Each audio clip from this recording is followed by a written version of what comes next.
Okay, everyone, welcome to Satsang. It's January 1st, 2026, so it's the first one of this particular year. And the chapters that we're doing today are both about what is a Yanni. That's the chapter, and it's called the Yanni. Actually, it's chapter 15, and I am that. And then you're going to add on the Guru's grace is all I need, which is chapter 20 in the pointers.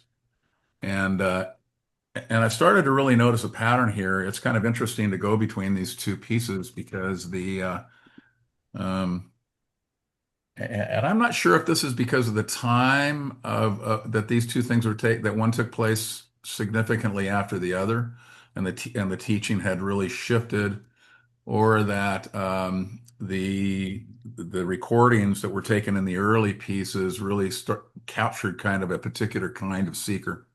So you'll notice this, but the difference really is that in most of the I am that pieces, the questioner who comes, they seem to be very dedicated to what it is that they think is the case, and that's part of how they ask the questions. So Nisargadatta can go. He goes through similar material, and you'll see how he does that in this particular one. But then when we move into the Ramesh pieces, there's a lot more of an interest in that writing about what happens when somebody comes more prepared, and the Sargadatta can now kind of walk with them hand in hand. There's a lot less having to stand in place and really go, okay, no, this is what I'm talking about, which you find a lot more in I Am That. And in the second case, you find a lot more of this, oh, wow, we're going to go somewhere today. So you just notice that that's at play. So today, the Yanni is what we're talking about. And it's really interesting, the entry that he uses here. The questioner says, without God's power, nothing can be done. Even you would not be sitting here and talking to us without him. That's interesting. He's going to take on the God concept here. Maharaj says, all is his doing, no doubt. What is it to me since I want nothing? What can God give me or take away from me? What's mine is mine and was mine before even when God was not. So here he's talking about the God that humans have created in order to feed a particular need. Of course, it is a very tiny little thing, it's a speck, the sense of I am, the fact of being. This is my own place. Nobody gave it to me. The earth is mine. What grows on it is God's. Um, so now the questioner, he decides, he says, did God take the earth on rent from you? Um, and and here is where I love this particular response. He goes, God is my devotee and did all of this for me. So that's a great way to capsize the God concept. That will send most people that hold that one. And he says, is there no God apart from you? And the Sargadatta says, how could there be? I am is the root, God is the tree. Who am I to worship and what for? He, Question, he says, are you the devotee or the object of devotion? The Sargadatta says, I am neither. I am devotion itself. Questioner, there's not enough devotion in the world. Now, notice where this is going to go. We're going to go and talk about the world now. He says, you are always after improvement of the world. Do you really believe that the world is waiting for you to be saved? So now we're going to capsize that concept. He says, I just do not know how much I can do for the world. All I can do is try. Is there anything else you would like me to do? Nisargadatta says, well, think about this. Without you, is there a world? Right? You know all about the world, but about yourself, you know nothing. You yourself are the tools of your work. You have no other tools. Why don't you take care of the tools before you think of the work? And the response comes, I can wait while the world cannot. So interesting response. And this is what I say. These questioners come kind of pre-packed with with their own kind of liturgy. He says, by not inquiring, you keep the world waiting. Waiting for what? As Maharaj says, for someone who can save it, right? Question, God runs the world, God will save it. And he goes on. He says, so it go, huh? He said, so he goes on and he says, did anybody come from outside your world and tell you? Did anybody appear or disappear in your world? We're all at your mercy. So he's talking about the questioner's world, right? And Maharaj says, he says, it cannot be so bad. I exist in your world as you exist in mine. Maharaj says, you have no evidence of my world. You are completely wrapped up in the world of your own making. And here comes one of the ones, I think one of the pieces that, um, and you see it in memes every now and then, but this is a really wonderful little statement. Maharaj says, within the prison of your world appears a man who tells you that the world of painful contradictions which you have created is neither continuous nor permanent and is based on misapprehension. He pleads with you to get out of it by the same way you got into it. You got into it by forgetting what you are, and you will get out of it by knowing yourself as you are. In other words, the misapprehension needs to be, in essence, reframed. And now he's going to go, and now he's going to go because he says, in what way does it affect the world? The questioner is still with that. He goes, when you are free of the world, you can do something about it. As long as you're a prisoner of it, you're helpless to change it. On the contrary, whatever you do will actually aggravate the situation. And of course, he comes back and talks about righteousness. He finally gets to the point where he says, so all of my questions, my search and study are of no use, right? Bingo. And he says, these are but the stirrings of a man who is tired of sleeping. They are not the causes of awakening, but early signs. But you must not ask idle questions to which you already know the answer. Question, how am I to get a true answer? Answer by asking a true question, non-verbally, but by daring to live according to your lights. A man willing to die for the truth will get it. There's your earnestness and devotion again, right? Now, I don't know why this particular question, it's a really interesting detour here because he says, another question, there is a person. There is the knower of the person. There is the witness. Are the knower and the witness the same, or are they separate states? And he goes on to say, the knower and the witness are two or one. He goes, when the knower is seen as separate from the known, the witness stands alone. When the known and the knower are seen as one, the witness becomes one with them. Right? So that's where that goes. And then he says, who is the Gnani? The witness or the supreme? And he said, the Gnani is the supreme and also the witness. He is both being and awareness. In relation to consciousness, he is awareness. In relation to the universe, he is pure being. And what about the person? What comes first, the person or the knower? Maharaj, the person is a very small thing. Actually, it is just a composite. It cannot even be said to exist by itself. Unperceived, it is just not there. It is but a shadow of the mind, the sum total of the memories. Pure being is reflected in the mirror of the mind as knowing. So this is really interesting because here's where he'll expand on that when we get into the Ramesh piece. But he says, pure being is reflected in the mirror of the mind as knowing. What is known takes the shape of a person based on memory and habit. It is but a shadow or a projection of the knower onto the screen of the mind. So the only place the knower exists is in duality, the extension of time and space, and on the screen of the mind, right? Once before that, right, is just simply pure awareness. He goes, the mirror is there, the reflection is there, but where is the sun? And Maharaj says the supreme is the sun. Now, note, here's where he breaks through non-duality. Questioner, it must be conscious. Maharaj, it is neither conscious nor unconscious. Don't think of it in terms of consciousness or unconsciousness. It is the life which contains both and is beyond both. He says life is so intelligent. How can it be unconscious? You talk of unconscious when there is a lapse in memory. In reality, there is only consciousness. All life is consciousness. All consciousness is alive. And I didn't know this, but he goes, even the stones? And Maharaj goes, yep, even the stones are conscious and alive. And he says, and finally he gets to the very end, and he goes, imagination based on memories is unreal.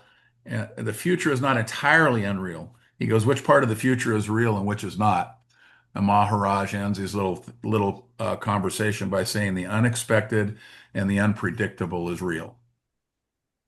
So basically, the stuff that doesn't live in the frame of the mind, that's where he is.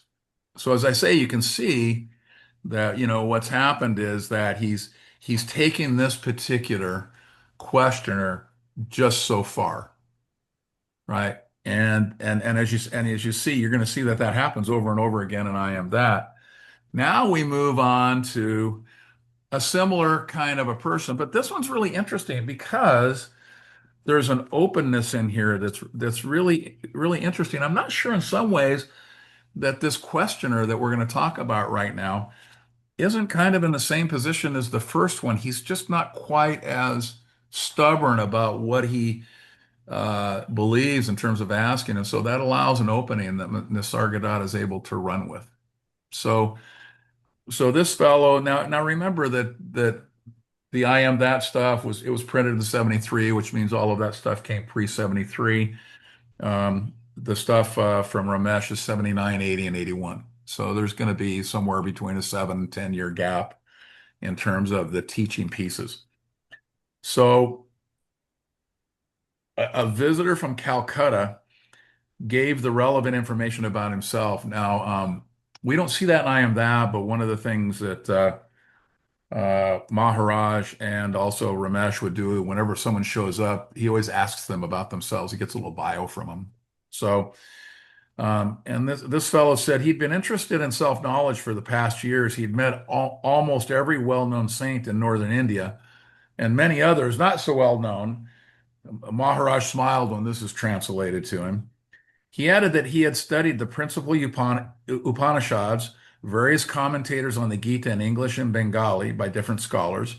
He was quite well versed in the Sanskrit language, had studied most of the traditional scriptures in the original, right? He felt that all he needed now was the Guru's grace. So the way he has it is he's ready now for the Guru's grace. He said he'd read I Am That. He was so deeply impressed with it that he had selected Maharaj as his final guru and would not leave Bombay without receiving his grace. And with that was a time limit because within which Maharaj must bestow his grace because his leave would expire on a particular date. And he had already booked his return ticket to Calcutta on a certain day. By now, Maharaj could not restrain a very broad smile. There's a lot more life in this questioner, right? You get a lot more of a feel of what's going on here. So he says, "Hey, I'd like to ask you something." He goes, "Yes, sir." Ramesh adds, he said he pushed out his chest and spoke with the confidence of a well-prepared candidate appearing for an examination. So that this is what's going on. He says, "You've read many books and met many Yanis, so you must have by now found your true identity." He said, "Tell me, what is your true identity as far as you yourself are concerned?" Great. And he says, "Sir, I am a humble seeker seeking enlightenment and have come to you with a confident hope that you will not refuse me your grace." Now, in India, it's really fascinating because this concept of receiving the guru's grace is really an embedded thing. So, I so always saw it as so needy, yeah. Well, it was, just so yeah, from our needy. from our culture, it's really interesting to show up in the middle of India because you see this going on and you're like, you don't quite get what's going on because it's so embedded in the conditioning Right. of that culture, and you see it over and over and over again, and you don't really have a place for it. It's the same as the folks that would come in and they bow their forehead to touch the feet of the guru, right? Which the first time you see it as a Westerner, you're kind of like going, oh, time out, what's that? Because you've never seen, you likely have never seen anything quite like that. So what he's talking about here is actually quite common.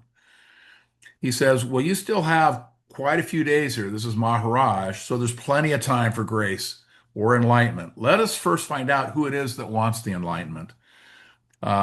Indeed, let us find out whether there's any need for enlightenment or freedom or moksha or whatever. Now let me have your answer to my question. Have you come to know your true identity? Forget for the moment the world and the guru and God. Now, this really stops the train because the visitor says, this is a very awkward question, sir. All I want is the grace of the guru, which without which the door will not open to me. Right? So there's that concept, right? Without the grace, the door doesn't open to me. He says, Maharaj, but should we not find out first whether there is at all a closed door to barring your entry? Entry into what? You keep talking of a guru. What is your idea of a guru? You see, unless these basic questions are first answered to your own satisfaction, how can we proceed? Therefore, I repeat, after so many years of study, you have been able to find out your own true identity. This you who is seeking the guru's grace in order this you who is seeking the guru's grace in order to attain enlightenment, right? Now, it may seem to a lot of people that the that getting to this point, right, having read all of this, and still having that sense of individuality or separation or entity, let's call it, is still there. And it seems almost shocking that with all of that, that he hasn't got it yet. But I am here to tell you that that this really mirrors. I think I probably was with Osho. I don't know how many years before I actually went, oh, something's going on here. Everything was completely compiled in exactly the way that he's speaking of it. There was a knower and there was a known, and it was the way in the last one where he spoke about the witness. You know, it's two things or one thing, and the way that we hold what it is that we are is it really just governs how we uptake everything. So even when it's right there in front of you, the uptake somehow or another doesn't, there's no traction, right? It doesn't, there's nowhere for it to land. Right. My path was Gnana yoga. Yeah. That's that intellectual yoga. Yeah. Read it all, study it all. I mean, like internalize it. What the heck is going on? How come I'm not getting it? You know? So And it's here he walks him into it in a really cool way, right? yeah, yeah. Because he says, the visitor says, sir, I am sorry to say that you're making me very confused. All I can say in answer to your question is, I don't know. Perfect. He says, ah, now we're getting somewhere. I don't know. No one has ever spoken truer words than these. Indeed, it is only the only truth and everything else is false. The visitor says, sure, sir, I would have thought that you were making fun of me, but the look on your face suggests that you could hardly be more serious. And Maharaj says, now, please try to understand. You've done quite a bit of reading and you should be able to apprehend what I am saying. Try and for a moment forget all that you have accumulated in the way of knowledge and grasp with an empty mind what I tell you. Remember, an empty mind, empty but keen, not just void and inert. And then here's the nugget. Whatever the state is when we did not know anything, that is our true state. That is reality, right? The state prior to I am is a state where knowing something isn't part of the exercise. There isn't something to know, and there isn't something to be accumulated and held. So I don't know is exactly that state. In that state, we do not even know our own existence. Then spontaneously, now he's going to describe the same thing he did in the previous piece, and I am that. He said, the message or thought or the knowledge I am arises. This knowledge I am started the sense of duality, subject and object, sin and merit, and the entire gamut of interrelated opposites. Whatever was before the knowledge I am is truth. Whatever is subject to the knowledge or consciousness of I am is false. Now this is also the same definition for real, right? And when we talk about real in the sense of what we're talking about is something that neither is born nor dies, right? So everything subsequent to the I am has a beginning and an ending, a birth and a death. And that's the sense that he's talking about it here. He said, understand this basic fact. I amness, the sense of presence, has been given various laudatory names like Maya, Prakriti, Ishwara, but nevertheless, it is an illusion, pure ignorance. It is Prakriti with the cooperation of conceptual Purusha, both constituting the parenthood principle that creates the world and peoples it with innumerable physical forms. It is Maya in action that makes consciousness, which gives sentience to a sentient being, mistakenly believe that it is the form itself. Consciousness thus assumes the identity of the particular form and forgets its true nature. It really should be first in line to get somebody, but they don't want to. They want to. We have a record. There we go. Okay. Behind the desk. Can you guys, if you're not on, can you put a mute on it, guys? But exactly, it's news. There we go. Oh, I thought we got muted. I think it might be Nishkala. Nishkala, can you mute your And I feel like gathering stuff together. Paperwork, he doesn't want other people. hold on a sec here. Excellent. There we go. I didn't realize I can mute it from this end. Cool. Um, so let's get back into this. He said consciousness thus assumes the identity of a particular form and forgets its true nature. He says, are you with me so far? Questioner, I'm following you single-mindedly, no questions. Good. So far in this process, you will have noticed that there is no question of an entity with independent existence. You are that which is prior to the arrival of I amness. That gets rid of entity and separation, right? That's what you are. He said, so he goes through this and he says at the very end of this little paragraph, he goes, so who is it that needs the guru's grace in order to attain liberation? And liberation from which bondage? Now, this is really interesting because here's somebody who's very versed, right? Read a lot of books. Maharaj, you have turned the problem around 180 degrees. You have reduced my labor of 40 years to zero and have nullified my very experience. You have liquidated me. What can I say? The only thing is that in liquidating me, you have also liquidated the guru. The Maharaj says not quite, although that's not a bad reaction. He says, now listen further. The trouble is that you look upon yourself as an individual entity with a physical form, right? And you look upon the guru as another individual entity with another form, albeit with something in his head, heart, or somewhere, which makes him an enlightened person. But nevertheless, a person all the same. This is the real mistake. The guru, however, has realized all that he is. Ultimate reality. He sees everything being as he sees himself, not as a person, not as a mere form or a thing. So hold on one sec here. I'm trying. There we go. So the thing I want to point out here, though, is that In the non-dual space, one of the things that you're going to find is that, which is really different from most other spaces, is the idea of an individual enlightenment. So in most of the other traditions, Osho, for instance, he was enlightened on March whatever when he was 21 years old. And most of the other traditions, you see the easy acceptance of the individual as being enlightened.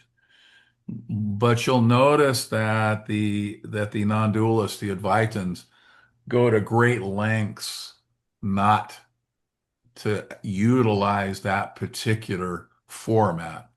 And then you kind of wonder, I wonder why that is. And this is why it is because it's a teaching piece. All right. So what he's teaching here is that when you don't make the mistake of believing that there are two forms intermingling with each other, then the only thing that happens between the guru, right, and the seeker is actually the reflection of what is already the seeker's anyway. It's actually both of theirs. There is no separation. It lives there. So all the guru's grace is the boost that's already in you that's simply awaiting to be revealed.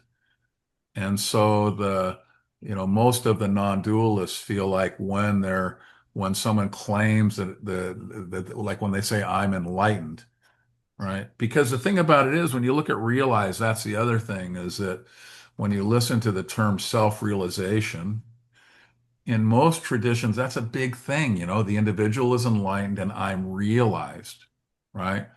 In this particular world, right? It's realization is just realization, right? My tire's flat. Oh, got it, right? I don't go around and tell everybody, hey, I discovered my tire is flat. We should stop and say a prayer because I realized my tire was flat. It's just a realization. So this realization of what is, there is always an attempt to normalize it as a piece of what already is, and that revelation,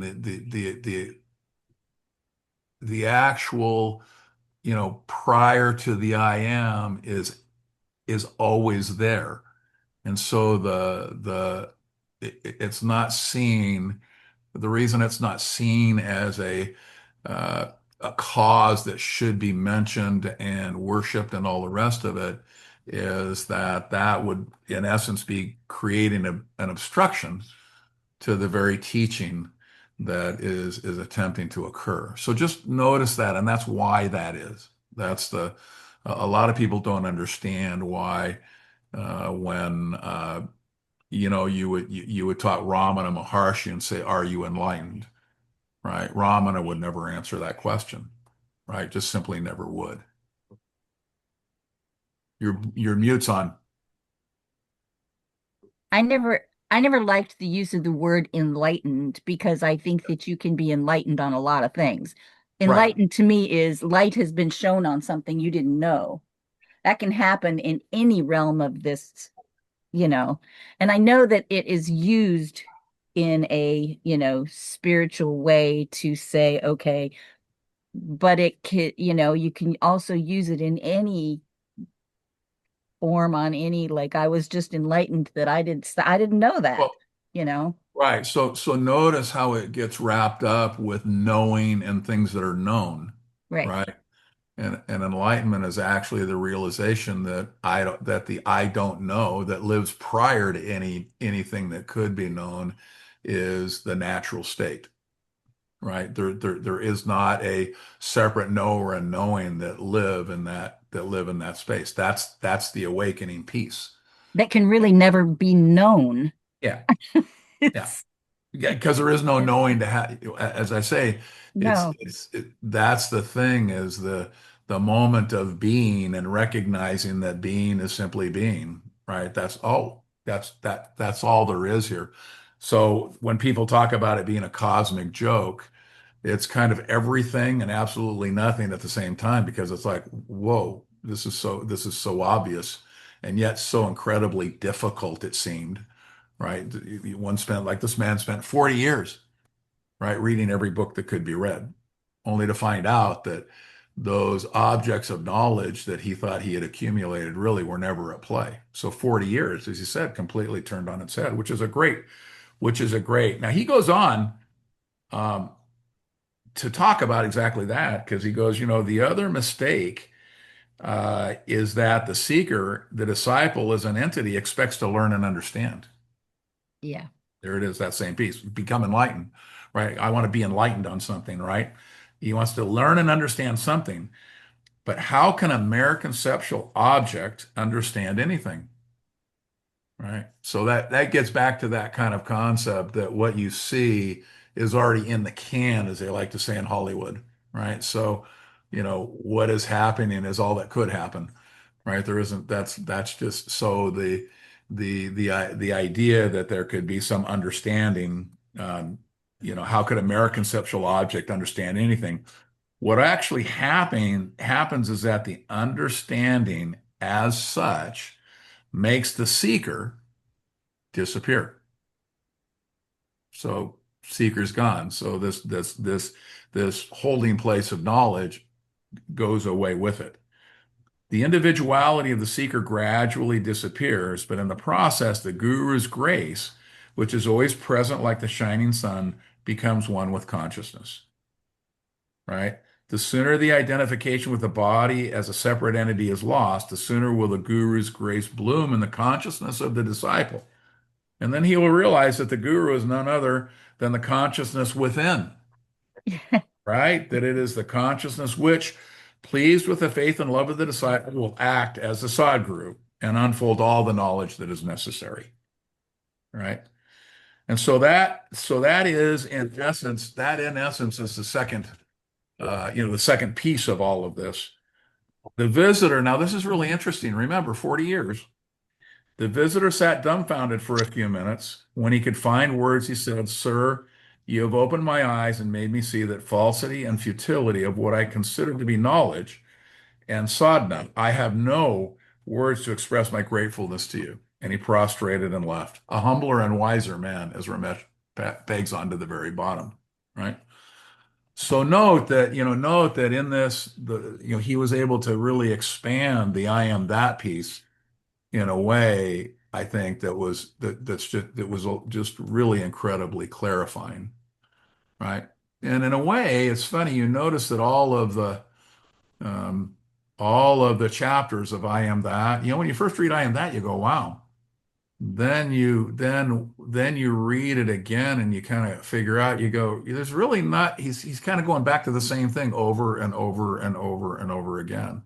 The misidentification he pounds on in 100 different ways, but it is the same thing that gets pounded on. That's what he's seeking to crack, is this misidentification. He does it in a variety of ways, and some allow him to go further than others, but that's really what he's after. So that's the basic thrust of everything that you see, is that misidentification. And that's the piece that if you start to see it in yourself, right, start to see the assumptions that you make, start to see what's important. The one thing about witnessing is that the witnessing piece, which is in the very beginning, when he always says, go to the I am, the witnessing piece takes the energy out of the drama. And that's really important, because it's that particular viewpoint that allows this misapprehension to really show itself, right? And that's what he did in these two pieces tonight. So that's it. That's what I had. That's it. I'm surprised. It was actually a lot, and I thought we wouldn't go through it, but it was because it was so focused on the same piece. Any questions or comments at this point?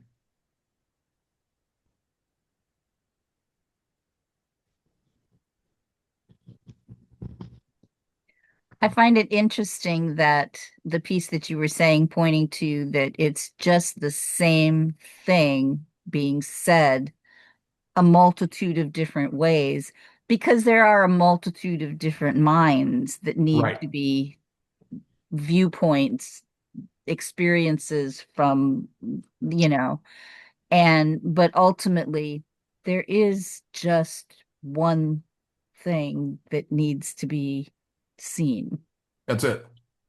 Yeah, it's funny. Maharaj called those hammer blows, right? He had a that was his definition. That that not only the repetition of the same thing, but that the repetition of the same thing in different ways. That both of those were hammer blows, and that was actually part of what goes on. And I think that's what we were saying earlier. How do you arrive at a place and go, wow, I've been sitting around this for all of this time and I didn't see this really obvious piece. And I'm here to tell you, it's easy to arrive at that place. At least it was for me. And so it's just that, uh, just to understand how, conditioned and dipped we are. It's in every way you can kind of see that. I used to like I would look at our very language, which is subject and object, and when you're using the terminology I and you, right? That's kind of a repetitive play. You're hitting the keys of the piano, I, you, bum, ba, bum, ba, bum. That actually is a ongoing uh, conditioning, right? So everything involved in the interplay between body minds is a conditioning to establish the separateness, or if you want to call it entity, status of those body minds. Go ahead.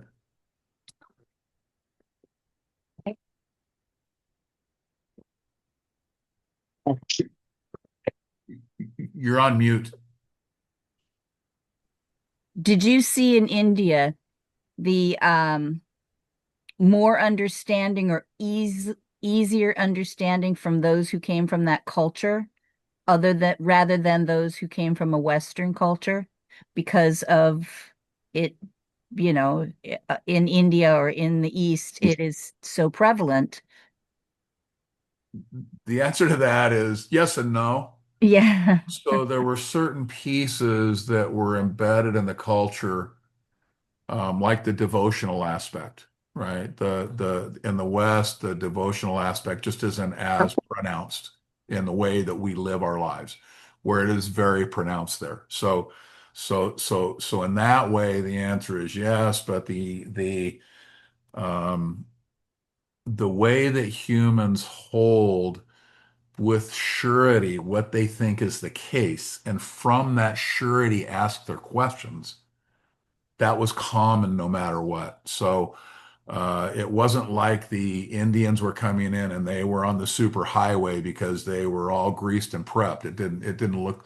So when you asked that question, I had to think to myself, yeah, there are certain things I came to understand were more natural in their culture that were pieces of what we were up to. But that said, it didn't lubricate movement because of this natural conditioning of separation. And remember, what happens is even in the ancient times, we had esoteric schools that would discuss what you and I are discussing now, because the power centers didn't want that kind of thing discussed, so you could die if you discussed it. So it made it secret. Well, of course it's not, but it was threatening at the time, and so it has a tendency to happen is that the highest level of wisdom, as it cascades, the first level it drops to is that of entification, right? And it within it restates all of the pointers and all of that wisdom into a subject object form. And what you end up with, that's what God is, right? That's what churches are. That's what those institutions are. They're built within the duality and the recognition of those entities, right? So you can kind of go to wherever, pick your religion, pick your tradition, and you're going to find that particular cascade is how it happens. And it was always interesting because they would talk about out of 1,000, one will recognize this, out of 1,000, one will recognize that. And that seems to be, that's in the Upanishads, for heaven's sake. So that's kind of some of the most ancient religious writing that we have available to us, and there it is. So the answer is yes and no. to that one. Yeah, yeah.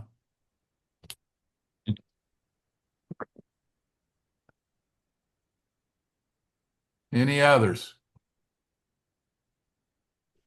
I'll go. Just throw one Just out there.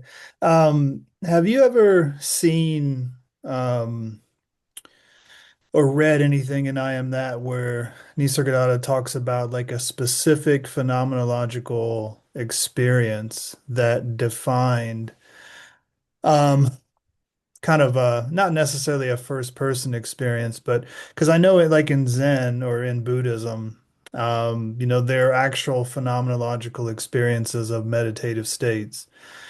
And then those states are interpreted in various ways. It seems like Nisargadatta is always pointing to a way to interpret in a certain way. Like find what is behind the witness or behind the I am. There's this unknown, ever present something that is there, and that's what you really are. And one can see that intellectually in a certain sense. It's not hard to see that and to begin interpreting the world and feeling the world that way. But it's not necessarily this dramatic phenomenological experience, such as what Buddhism would talk about from a non-dual realization. How do you? I well, I think what happens is that my take on it anyway, and I actually talked to Ramesh about this, but my take is that that's um, the way that ineffability is dealt with, so that um, the Buddhist tradition is a lot more about those descriptions and how those descriptions fit in and follow in some causal way within the lay of life itself. And Ramesh would say that Nisargadatta and he and others who come out of that tradition were always looking for the collision with ineffability, if you want to call it that. And so they actually stayed away from that kind of a description. They wanted to take the seeker and drop him off earlier than you might see the seeker dropped off in other traditions. So I think that's why you find it. I mean, I've heard you call Nisargadatta poetic, and I think it's in that way because I think the whole that you might feel is that that extension isn't happening. What happens is that there's a drop off into the nothing or into the ineffability, maybe and probably prior to where you might have picked that should happen, and that's fine. And that's fine. But I think I mean, that's the honest answer of why it is the way it was, why it is the way that it is, was because they were looking for that collision. And I noticed that being around that tradition, you can imagine that rubs off. So you hear me always use that kind of story about everybody's hanging around the pool, and the Yanni sneaks up and puts a foot in the back of one and pushes, and into the pool they go. And really what you're waiting is to hear the splash. And I think that kind of does that little story demarcates what Nisargadatta and Ramesh were after.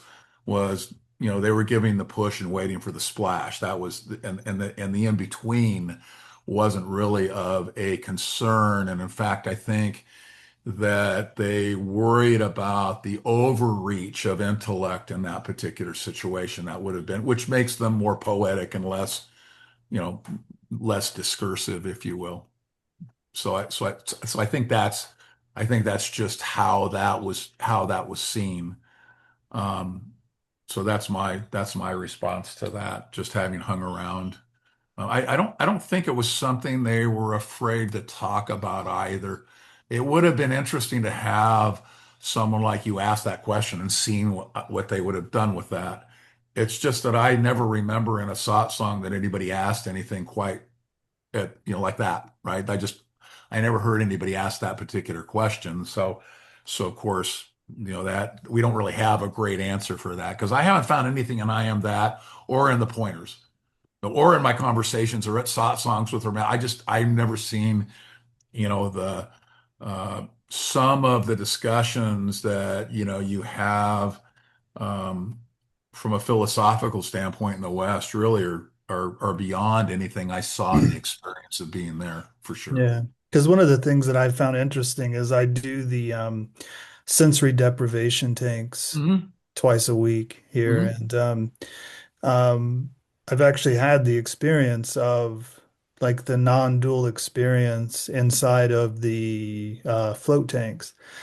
And it's very different from the way that the Advaitin kind of stepping into the unknown or understanding that the unknown is also, it's the only thing that is that's actually living as the relative, if you will.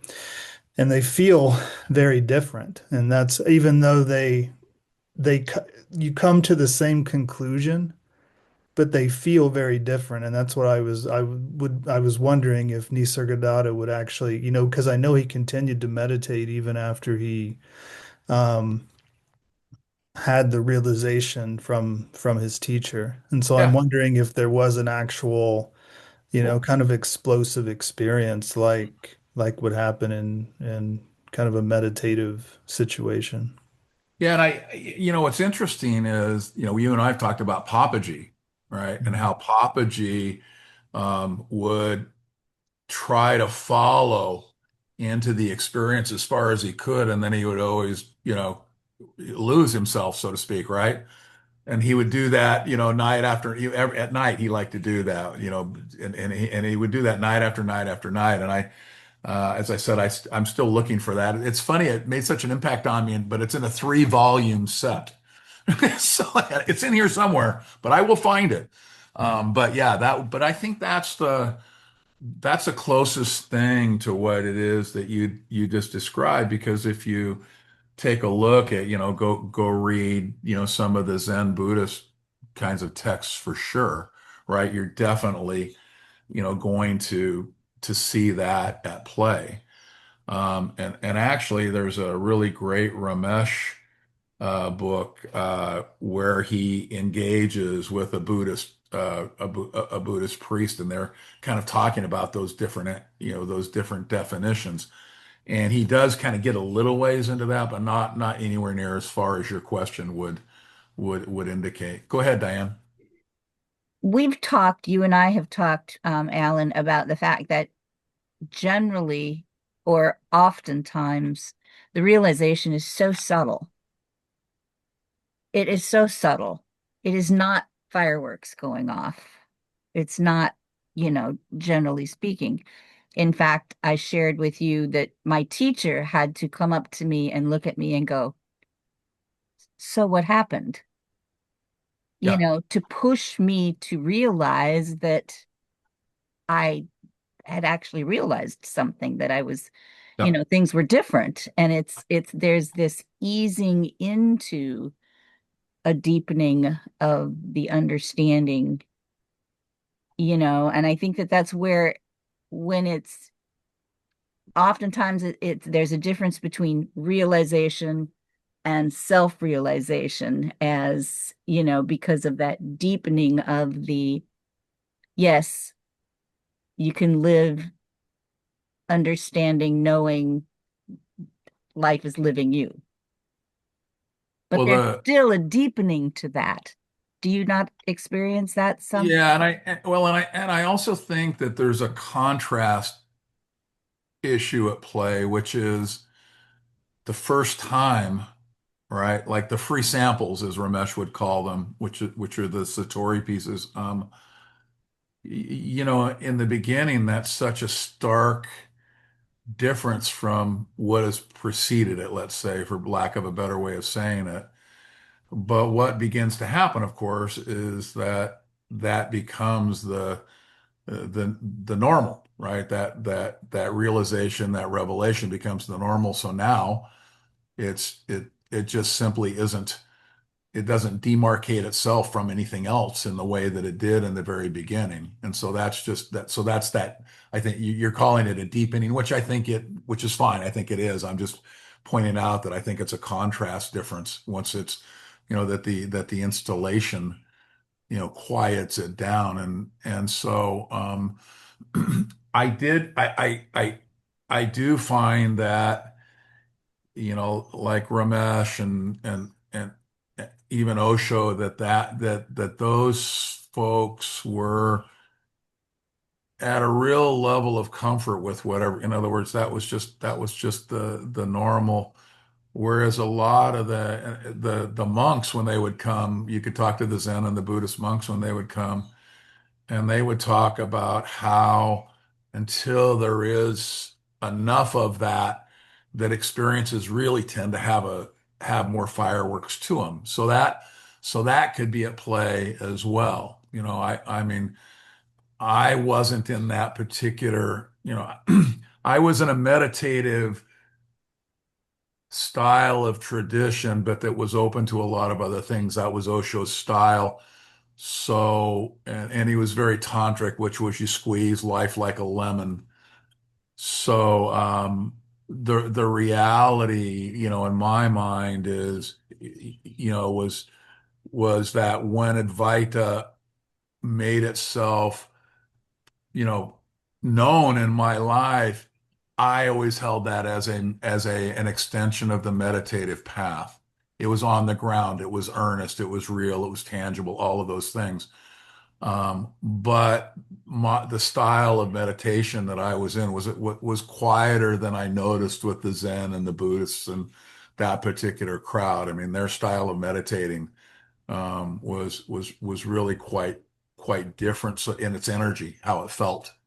And so you end up kind of, when you try to answer a question like that, you're like, well, I'm not sure there's a universal here because, this particular body mind was built in a certain particular way. So the onboarding of everything was going to happen as against whatever that looks like, right? Whereas the Zen guy in Japan, right? That body mind was something entirely different. I always remember there's that really famous story about the big Zen garden in Tokyo, right?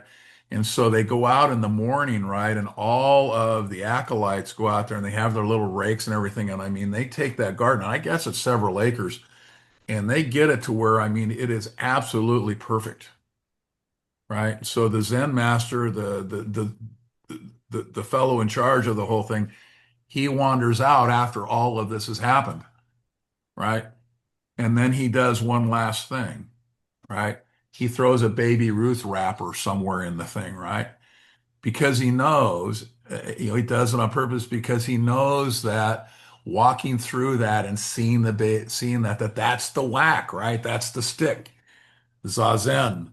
So their style has, or the stories of, oh, you want to be realized, and the Zen master throws his disciple out of the window on the second floor.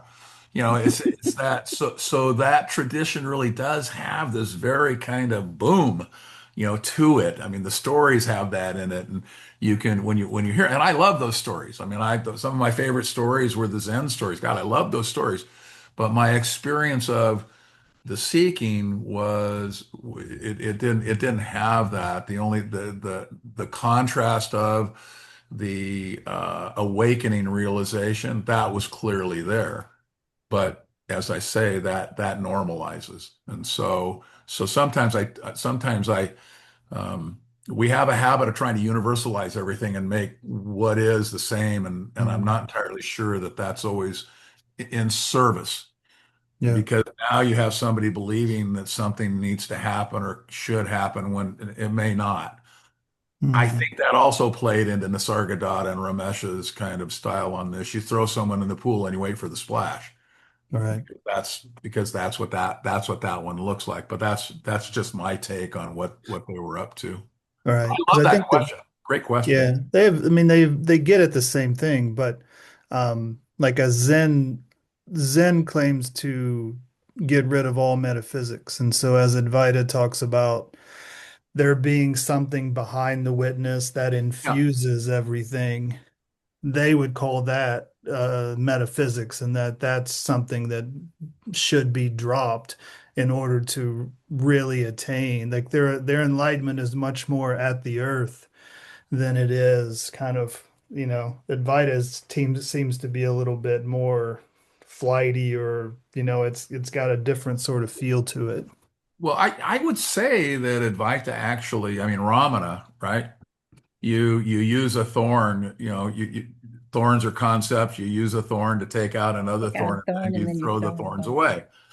So and even when you looked at what he was up to today, he was like the I don't know is where the action is.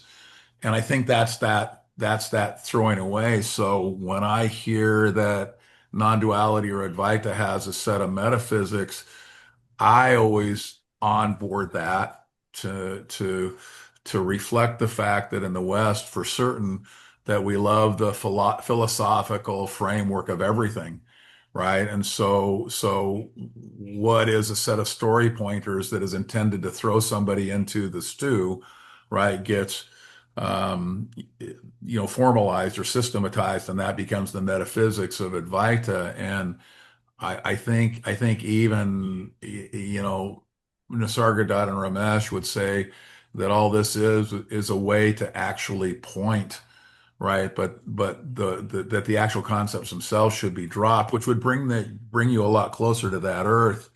And that's probably why my experience is that Advaita was a very meditative scene, because that was always part of the understanding that was there, was that what the pointers amounted to in a formation wasn't was irrelevant, right? That was the ultimately that was, you threw that away. Those were the thorns that went away. So to me, that's how I would look at it. I would say non-duality to Advaita, its actual movement and intent is closer to what you just described in my mind relative to the Buddhists. That's how I would have taken it.